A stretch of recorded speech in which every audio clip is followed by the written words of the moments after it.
नमस्कार आप सभी लोगों को। मैं नीरज सेन और मैं आप लोगों के समक्ष अपनी ही किताब से प्रकाशित एक कविता प्रस्तुत करने जा रहा हूँ। चूँकि आज माँ का दिन है तो माँ के ऊपर ही कविता मैं सोच रहा हूँ कि आप लोगों के सामने प्रस्तुत करूँ। और ये कविता एक ऐसी माँ की है जो सौतेली माँ है।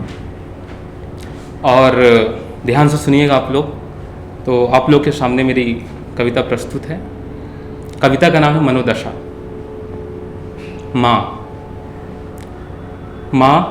देख आज मैं अलग हो गया। माँ देख आज मैं अलग हो गया सारे बंधनों को तोड़कर। तू यही चाहती थी ना कि मैं चला जाऊं घर बार छोड़कर। माँ देख आज मैं अलग हो गया। तू यही चाहती थी ना कि मैं चला जाऊं घर बार छोड़कर सारे बंधनों को तोड़कर। तू जानबूझकर मेरे खाने में नमक अधिक मिलाती। तू जानबूझकर मेरे खाने में नमक अधिक मिलाती। तुझे पता था मेरा बीपी लो है। तुझे पता था मेरा बीपी लो है। तू जानबूझकर मुझे ठंडा खाना परोसती ताकि जल्दी जल्दी खाने की आदत की वजह से मेरे जामुन की मसूड़ों से रस न निकल आए। तू जानबूझकर मुझे चावल अधिक परोसती ताकि नींद के गश में तू सुला ले मुझे अपने आंचल में।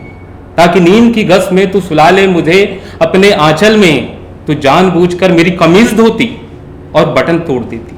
तू जानबूझकर मेरी कमीज धोती और बटन तोड़ देती ताकि मैं तुझ पर चिल्लाऊं इसी बहाने बात तो करूं। ताकि मैं तुझ पर चिल्लाऊं इसी बहाने बात तो करूं। तू जानबूझकर मेरे कपड़ों को हाथों से फुलकती। तू जानबूझकर मेरे कपड़ों को हाथों से फुलकती ताकि तेरी चूड़ियां टूट जाए, तेरे बालों की लट तेरे चेहरे पर आए और तू उस पे झटके हथेली फेर बिंदिया के साथ मांग का सिंदूर भी मिटा पाए। तू उस पर झटके हथेली फेर बिंदिया के साथ मांग का सिंदूर भी मिटा पाए। तू यही चाहती थी ना मां। तू मेरे बाप से अलग होना चाहती थी मां, मुझे पता है। क्योंकि शराब पीकर अक्सर लोगों की बेतुकी बातें सुनकर प्रतिदिन बरसता था तुझ पे। क्योंकि शराब पीकर लोगों की बेतुकी बातें सुनकर अक्सर बरसता था तुझ पे, जो तुझसे 22 साल उम्र में बड़ा और मैं महज तुझसे 6 साल छोटा था। यानी तू 32 की और मैं 26 का जवान था, पर नीयत का साफ था। उन मर्दों से अलग जो तेरी उभरी हुई छाती देखते थे, तेरे कूल्हों पर जमे गोश्त के लुथड़े देखते थे।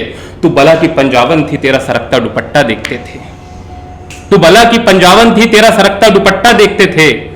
कहां से बर्दाश्त करते इतना मातृत्व प्रेम ममत एक सौतेली मां का सौतेले बेटे के लिए। कहां से बर्दाश्त करते इतना ममत्व इतना मातृत्व प्रेम एक सौतेली मां का सौतेले बेटे के लिए। जमाना है कलंकित कर देता। जमाना है कलंकित कर देता इस मां बेटे के रिश्ते को दूधिया आंचल से मैला आंचल में। जमाना है कलंकित कर देता इस मां बेटे के रिश्ते को दूधिया आंचल से मैला आंचल में। और तू चाह कर भी कुछ नहीं कर सकती मां। और तू चाह कर भी कुछ नहीं कर सकती मां, क्योंकि तू स्त्री है, मां है, पत्नी है। और चाह कर भी तू कुछ नहीं कर सकती क्योंकि तू स्त्री है, पत्नी है, मां है। तुझे पत्नित्व स्त्रीत्व मातृत्व हर पल सिद्ध करना होगा। तू सौतेली है मां, गलती तेरी है मां, तू सौतेली है। धन्यवाद दोस्तों। क्योंकि मेरा प्यार बहुत दूर था, मुझे टीवी में देखा था मैंने उसको पहली बार। क्रश था एक तरीके का। लेकिन अब चूंकि उनका नंबर मुझे मिल चुका है, मैं उनको मैसेज करता हूँ पर फिर भी रिप्लाई नहीं करती हूँ। वो है नंदिता दास। हाँ, बहुत बढ़िया। तो उनके लिए मैंने एक कविता लिखी थी होली पर। कविता का नाम है होली और ये मेरी जो बुक प्रकाशित हुई है उसी की ये कविता है। काश पुराने वर्ष की होली मिल जाए। काश पुराने वर्ष की होली मिल जाए। हर सुबह की तरह तू मुझसे लिपट जाए। काश पुराने वर्ष की होली मिल जाए। हर सुबह की तरह तू मुझसे लिपट जाए।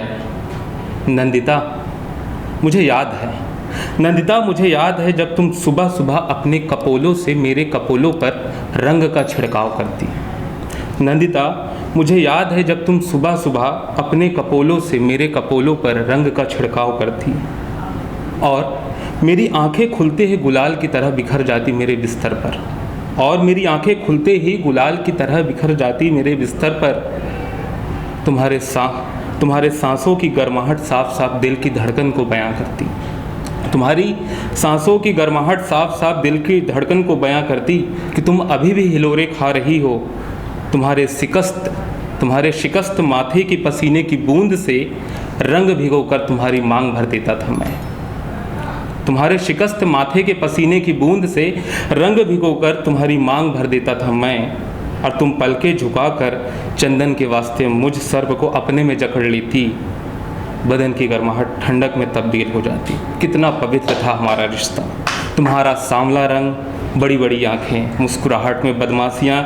तुम्हारी उम्र बड़ी है पर तुम में बचपना है नंदिता, तू जो मिल जाए कई जन्मों की होली सिमट जाए, जो तू रंगी फिर से मुझसे लिपट जाए। धन्यवाद दोस्तों। और एक और सुनाना चाहूँगा, घुटन नाम है कविता का। कौन कहता है मैंने विरोध नहीं किया, कौन कहता है मैंने विरोध नहीं किया, मैंने किया है चुप रहकर। मुंह खोलता तो एंटी नेशनलिस्ट हो जाता, चुप रहकर नेशनलिस्ट हूँ। कौन कहता है मैंने विरोध नहीं किया, मैंने किया है चुप रहकर। मुंह खोलता तो एंटी नेशनलिस्ट हो जाता, चुप रहकर नेशनलिस्ट हूँ। कौन कहता है मैंने विरोध नहीं किया, मैंने किया है लिख कर सार्वजनिक पेशाब घर की दीवार पर। कौन कहता मैंने विरोध नहीं किया, मैंने किया है लिख कर सार्वजनिक पेशाब घर की दीवार पर। पन्नों पे लिखता तो प्रोग्रेसिव एंटी एक्टिविस्ट हो जाता, नहीं लिख कर रिग्रेसिव एक्टिविस्ट हूँ। कौन कहता मैंने विरोध नहीं किया, मैंने किया है लिख कर सार्वजनिक पेशाब घर की दीवार पर। पन्नों पे लिखता तो प्रोग्रेसिव एंटी एक्टिविस्ट हो जाता, नहीं लिख कर रिग्रेसिव एक्टिविस्ट हूँ। कौन कहता मैंने विरोध नहीं किया, मैंने किया है सुनकर उनके कपड़ों के चिथड़े टुकड़ों से। कौन कहता मैंने विरोध नहीं किया, मैंने किया है सुनकर उनके कपड़ों के चिथड़े टुकड़ों से। मैं बेत लाठियों की मार रोकता तो एक्यूज हो जाता, नहीं रोकता तो विक्टिम हूँ। कौन कहता मैंने विरोध नहीं किया, मैंने किया है हर पल हर दिन। धन्यवाद।